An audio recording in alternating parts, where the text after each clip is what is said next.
Hello friends, आप कैसे हैं? आई होप आप सभी अच्छे होंगे। तो बच्चों की फरमाइश से आज ये सभी चीज़ें मैंने बनाई है। तो बच्चे बोले आज हमें मिक्स दाल खानी है और हस्बैंड बोले कि आज मुझे टिंडे की सब्ज़ी खानी है। तो सबकी फरमाइश पूरी करने के लिए आज मैंने मिक्स दाल और टिंडे की सब्ज़ी बनाई है। साथ में रोटी चावल और सैलेड भी लिया है और साथ में आम का अचार लिया है। मिक्स दाल हो या फिर चने की दाल हो, उसमें आम के अचार का स्वाद बहुत अच्छा लगता है। तो थाली को ज़्यादा हेल्दी और टेस्टी बनाने के लिए मैंने ऊपर से घी स्प्रेड किया है। तो फ्रेंड्स, इस वीडियो को आप शुरू से अंत तक देखें जिससे कोई भी टिप्स आपसे मिस ना होने पाए। तो चलिए देख लेते हैं कि इस हेल्दी थाली को कैसे बनाते हैं। तो सबसे पहले मैं टिंडे की सब्ज़ी बनाने वाली हूँ और टिंडा इसी मौसम में आता है और काफ़ी हेल्दी भी होता है। सब्ज़ी बनाने के लिए मैंने 4 टिंडे लिए हैं और टिंडे को अच्छे से धो के साफ़ कर लिया है। इसके बाद पीलर से टिंडे की छिलकी हटा देंगे। पीलर की जगह आप नॉर्मल चाकू का भी यूज़ कर सकते हैं। चाकू से आप टिंडे को स्क्रैप करें तो इसकी जो ऊपर की लेयर होती है तो निकल जाती है। तो आप अपनी पसंद के अनुसार टिंडे को कैसे भी काट सकते हैं, बट मैं इसको लच्छे में कट कर रही हूँ। इसके लिए मैंने टिंडे का जो ऊपर वाला पार्ट होता है तो उसे हटा दिया है और एक टिंडे के लगभग 7 से 8 पीस कर लिए हैं। सभी टिंडे मैंने गोल गोल काटे हैं। अब जो इसके बीज होते हैं तो उसे भी हटा देना है। तो चाकू से इसके सारे बीज निकाल देने हैं। तो बीज निकालने के बाद टिंडा जो है तो बिल्कुल रिंग वाली शेप में आ जाएगा। वैसे बच्चे इस तरह की सब्जियां खाना कम ही पसंद करते हैं, लेकिन अगर उनको शेप अच्छा मिल जाए, टेस्ट अच्छा मिल जाए तो ज़रूर खा लेते हैं। तो सारी टिंडे मैंने छील के काट लिए हैं। अब मैंने इसमें 1 गिलास पानी डाल के इसे अच्छे से धो लिया है। तो आप देख सकते हैं कि सभी टिंडे रिंग शेप में कितने सुंदर दिख रहे हैं। तो टिंडे को आप मसाले भर के बना सकते हैं, बट मैं आज इसको काट के बना रही हूँ। और इसी बीच मैंने कुछ मसाले भी काट लिए हैं। तो साथ साथ के लिए लहसुन की लगभग 1 इंच अदरक का टुकड़ा, 2 हरी मिर्च और एक मैंने बड़ा प्याज लिया था तो उसे ही बारीक कर लिया है। अब कढ़ाई में मैंने सरसों का तेल डाल दिया। तेल अच्छे से गर्म हो गया है, उसमें मैंने 1 पिंच हींग डाल दी है और सारे टिंडे हमें इसी में डाल लेने हैं और टिंडों को हमें अच्छे से फ्राई कर लेना है। तो आप इसे डीप फ्राई भी कर सकते हैं, बट मैं इसे सैलो फ्राई करने वाली हूँ। अब कलछी से टिंडे को चलाएँगे और लगभग आधी चम्मच नमक डाल देंगे। तो नमक के साथ टिंडे काफ़ी अच्छे से पक जाते हैं और नमक का टेस्ट भी टिंडे में बढ़िया आता है। तो शायद नमक डालने वाला पार्ट छूट गया है, लेकिन मैंने इसमें आधा चम्मच नमक डाला है और टिंडे में अच्छे से मिक्स कर दिया है। अब इसे हम लीड से कवर करेंगे। लगभग 5 मिनट तक इसे लीड से कवर करके कुक कर लेना है, जैसे हल्के सॉफ्ट हो जाएंगे। तो 2 मिनट हो गया है और मैंने लीड हटा दी है। अब टिंडे को स्टीयर करेंगे। इसके बाद फिर कढ़ाई को लीड से कवर करेंगे, लगभग 2 मिनट तक लिए दोबारा कुक करेंगे। तो फ्रेंड, इस तरीके से सब्ज़ी बनाने से टिंडे का टेस्ट बहुत बढ़िया आता है और टिंडे पहले जब फ्राई हो जाते हैं तो इसमें कुछ सोंधापन भी आ जाता है। तो कढ़ाई को तो मैंने दोबारा से लीड से कवर किया है और 2 मिनट हो चुका है। अब लीड को हटा देंगे। तो आप देख सकते हैं कि बढ़िया से हमारे टिंडे कुक हो चुके हैं और ये 50% कुक हुए हैं। अब इसे हमें निकाल लेना है। तो मैंने गैस का फ्लेम ऑफ कर दिया है और सभी टिंडे को प्लेट में निकालेंगे। टिंडा फ्राई करने के बाद जो तेल से बचा रह गया है तो उसे हमें वेस्ट नहीं करना है, उसी में हम मसाले भी कुक कर लेंगे। तो टिंडे निकालने के बाद आप देख सकते हैं कितना ज़्यादा इसमें तेल बचा हुआ है। तो हींग मैंने पहले ही डाल दी थी। अब इसमें 1 चम्मच जीरा डालेंगे। तो जीरा से चटक गए हैं, अब बारीक कटा हुआ लहसुन डाल देंगे और लहसुन को भी थोड़ी देर के लिए कुक कर लेना है। इसके बाद जो मैंने अदरक और हरी मिर्च और प्याज काट के रखी थी तो उसे भी डाल देंगे और सभी मसालों को अच्छे से कुक कर लेना है। तो टिंडा की सब्ज़ी अगर हम लोग फ्राई करके बनाते हैं तो इसका टेस्ट बहुत बढ़िया आता है और खाने में काफ़ी टेस्टी लगता है, सौंधा भी लगता है। तो सारे मसाले मैंने डाल दिए हैं और प्याज का भी कलर भी चेंज हो गया है, गोल्डन कलर की हो गई है। अब यहीं पर हमें कुछ सूखे मसाले ऐड करने हैं। तो 1 चम्मच नमक, 1 चम्मच हल्दी पाउडर, 1 चम्मच धनिया पाउडर और आधी चम्मच से कम लाल मिर्च पाउडर ऐड किया है, 1 चम्मच गरम मसाला डाल दिया है। तो नमक आप अपने टेस्ट के अकॉर्डिंग ऐड करें। तो मसाले अच्छे से भून चुके हैं और 2 बड़े टमाटर की मैंने प्यूरी बना के रखी थी तो उसे भी ऊपर डाल के अच्छे से भून लेना है। तो प्यूरी को मिक्स करके अच्छे से कुक कर लेंगे। अब 1 चम्मच कश्मीरी लाल मिर्च पाउडर ऐड करेंगे और 1 चम्मच काली मिर्च पाउडर ऐड करेंगे।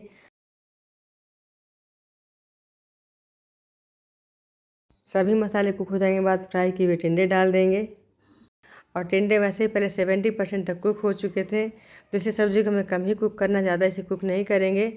टिंडा डालने के बाद कढ़ाई को लीड से कवर करेंगे।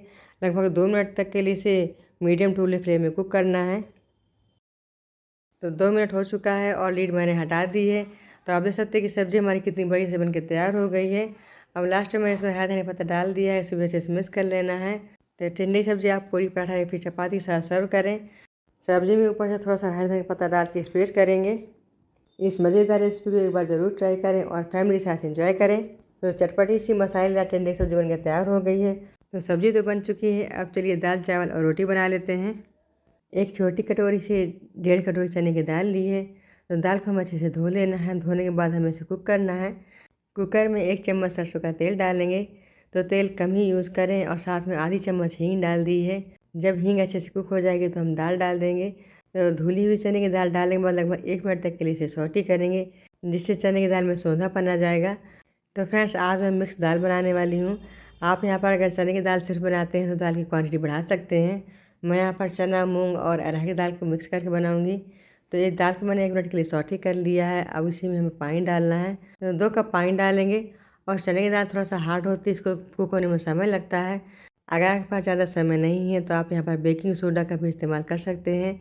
1 पिंच के बराबर बेकिंग सोडा डालने से दाल अच्छे से कुक हो जाती है और सिर्फ 1 सीटी में ही कुक हो जाती है। अब दाल में 1 चम्मच नमक और 1 चम्मच से थोड़ा सा कम हल्दी पाउडर डाला है। तो नमक आप अपने टेस्ट के अकॉर्डिंग ऐड करें। तो दाल में हल्दी और नमक को अच्छे से मिक्स कर दिया। इसके बाद कुकर को लीड से कवर करके इसे कुक होने के लिए छोड़ दिया है। तो 1 कटोरी छिलके वाली मूंग की दाल और 1 कटोरी छिलके वाली अरहर की दाल ली है। और चने की दाल मैंने 1.5 कटोरी इसी कटोरी से नाप के लिया था। दोनों दालों को अच्छे से मिक्स करके धो लिया है। और कुकर में 2 सीटी आ चुकी है। जब कुकर अपने से ही ठंडा हो जाएगा तो इसके बाद इसकी लीड हमें हटा देनी है। तो चने की दाल 60% तक कुक हो चुकी है। और अरहर की और मूंग की दाल जो मैंने धो के रखी थी तो उसे चने की दाल के साथ मिक्स कर देंगे। और कुकर को दोबारा से लीड से कवर करेंगे और लगभग 1 सीटी आने तक इसे कुक कर लेंगे। तो फ्रेंड्स, चने की दाल मैंने इसलिए पहले कुक की है क्योंकि चने की दाल थोड़ा टाइट होती है और चने की दाल थोड़ा देर से पकती है। इसीलिए चने की दाल को 2 सीटी लगा के कुक कर लिया है। और जो मूंग की दाल होती है और जो तुअर दाल होती है तो ये काफ़ी हल्की होती है, जल्दी कुक हो जाती है।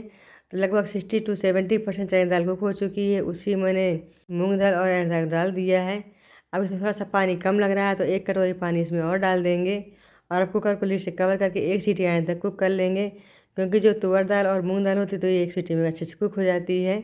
और इसी बीच हमारी चने की दाल भी इसी में अच्छे से कुक हो जाएगी। तो जब तक दाल कुक हो रही है तो उसी बीच हम चावल को धो के रख लेते हैं। तो 1 कप चावल लिया है और चावल को अच्छे से धो लेना है। तो ये छोटा वाला चावल है जो हम लोग रोज़ में यूज़ करते हैं। आप इसकी जगह बासमती राइस का भी यूज़ कर सकते हैं। तो 1 कटोरी चावल के लिए मैंने 1.5 कटोरी पानी डाला है। तो पानी सिर्फ इतना ही डाल लें कि 1 अंगुल पानी ऊपर आ जाए। और इसमें 1 चम्मच देसी घी डाल दिया है। अब दाल हमारी कुक हो चुकी है, उस दाल को हटा देते हैं और इसी में हम चावल रख देंगे। चावल को कुक कर लेना है। और जब तक कुकर ठंडा होगा तब तक चावल पक जाएंगे, क्योंकि चावल थोड़े हल्के होते हैं और जल्दी पकते हैं। अगर आप लोग चावल को कुकर में कुक करते हैं तो 1 सीटी आने तक ही चावल कुक करें। लेकिन मैं चावल को खुले बर्तन में कुक कर रही हूँ। तो मैंने भगोने में जब चावल को धो के रखा था तो ये अच्छे से उबलने भी लगे हैं। अब भगोने को प्लेट से कवर करेंगे और गैस का फ्लेम मीडियम टू लो कर देंगे। और लो फ्लेम में लगभग 5 मिनट तक के लिए इसे कुक कर लेना है। और इसी बीच हम दाल भी चेक कर लेते हैं। तो कुकर अपने आप से ठंडा हो गया है, इसकी लीड को हटा देंगे। तो आप देख सकते हैं कि तीनों दालें बढ़िया से हमारी कुक हो चुकी हैं। अब 1 चम्मच गरम मसाला डालेंगे। तो ये मैंने घर का बना हुआ गरम मसाला यूज़ किया है। आप मार्केट वाला भी यूज़ कर सकते हैं या फिर आप इसकी जगह सब्ज़ी मसाला भी डाल सकते हैं। तो दाल कुक करने के बाद ठीक हो गई है। तो यहाँ पर मैंने 1 कप गर्म पानी डाला है। तो ध्यान रखें, जब भी आप दाल को कुक होने के बाद पानी डालें तो हमेशा गर्म पानी का ही यूज़ करें, ठंडा पानी न डालें। और पानी डालने के बाद दाल को थोड़ा सा गर्म कर लेंगे। कुकर को लीड से नहीं कवर करना, सिर्फ ढक्कन ऊपर रख देंगे और उसको खुला ही रखेंगे। तो अब यहाँ पर हमारे जो चावल कुक हो रहे थे वो भी अच्छे से कुक हो चुके हैं। अब चावल को भी चेक कर लेते हैं। तो आप देख सकते हैं चावल हमारे बढ़िया से कुक हो गए हैं, इसका पानी भी बिल्कुल ड्राई हो चुका है। तो अब चावल को साइड में रखेंगे और दाल के लिए तड़का बना लेते हैं। तो पैन में मैंने सरसों का तेल गरम कर लिया है। इसमें 1 पिंच बराबर हींग डालेंगे और 1 चम्मच जीरा डालेंगे। जब जीरा और हींग अच्छे से कुक हो जाएंगे इसके बाद दूसरे मसाले डाल देंगे। तो 2 स्टिक कड़ी पत्ता लिया है और 2 हरी मिर्च ली है। लगभग 7 से 8 कलियाँ लहसुन की बारीक कर करके ली है। अब गैस का फ्लेम लो करेंगे और लो फ्लेम मसाले डाल देंगे। अलग अलग करके सभी लोग दाल बनाते हैं, लेकिन अगर हम लोग मिक्स करके दाल बना के खाते हैं तो बहुत ज़्यादा टेस्टी बनती है और इसका टेस्ट भी नेक्स्ट लेवल का होता है। और तड़का लगाने से दाल का स्वाद और बढ़ जाता है। तो तड़का कुक हो चुका है। ऊपर से मैंने 1 चम्मच कश्मीरी लाल मिर्च पाउडर डाल दिया है। तो ये ऑप्शनल है, आप इसे स्किप भी कर सकते हैं या फिर आप इसकी जगह तीखी वाली लाल मिर्च पाउडर का भी यूज़ कर सकते हैं। तो दाल को मैंने कुकर से बाउल में ट्रांसफ़र कर लिया है और इसी दाल में हमें तड़का डाल देना है। तो आप देख सकते हैं कि हमारी तड़का वाली दाल कितनी बढ़िया बन के तैयार हुई है। तो अब ऊपर से बारीक कटा हुआ हरा धनिया का पत्ता डालेंगे। तो दाल और चावल बन चुके हैं और टिंडे की सब्ज़ी मैंने पहले ही बना ली थी। अब चलिए रोटी बना लेते हैं। तो रोटी भी बन चुकी है और मैंने स्पेशल थाली को परोस भी दिया है। तो हेल्दी फूड खाने के लिए रेडी है। तो फ्रेंड्स, अगर आपको मिक्स दाल की रेसिपी और टिंडे की सब्ज़ी की रेसिपी अच्छी लगे तो प्लीज़ आप वीडियो को लाइक और सब्सक्राइब करें और हेल्दी थाली आप भी बनाएं और फैमिली के साथ एंजॉय करें। तो इसी तरह के नए वीडियो मिले तो नमस्कार, थैंक्स फॉर वॉचिंग।